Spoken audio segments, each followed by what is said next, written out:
हे वैषम्य आहे, खेद आहे की माननीय मुख्यमंत्री महोदयांचे छत्रपती शिवरायांना अभिवादन करत असतानाचे फोटो आपण पाहिले, ज्या छत्रपतींनी सांगितलं होतं शेतकऱ्यांच्या भाजीच्या देठाला सुद्धा धक्का लागू देऊ नका.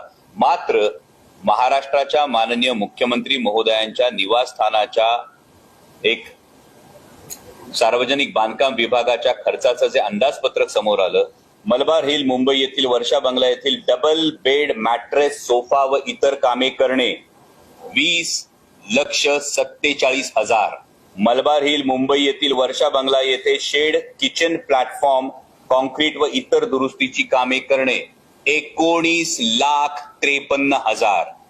तर प्रश्न हा जनतेच्या मनात तयार होतो की माननीय मुख्यमंत्री महोदयांच्या बेडरूमसाठी जवळपास 20-20.5 लाख आणि त्यांच्या किचनसाठी 19.5 लाख रुपये खर्च होतात, आणि ज्या शेतकऱ्याचं सगळं वाहून गेलंय, पीक वाहून गेलंय, गुरढोरं वाहून गेली, शेतातली माती वाहून गेली, त्या शेतकऱ्यासाठी फक्त एकरी 3,500.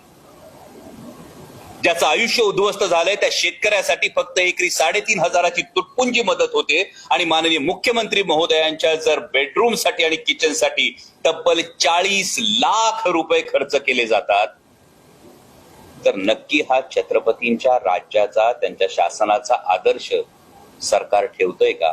हा महत्वाचा प्रश्न या निमित्तानं उभा राहिलाय.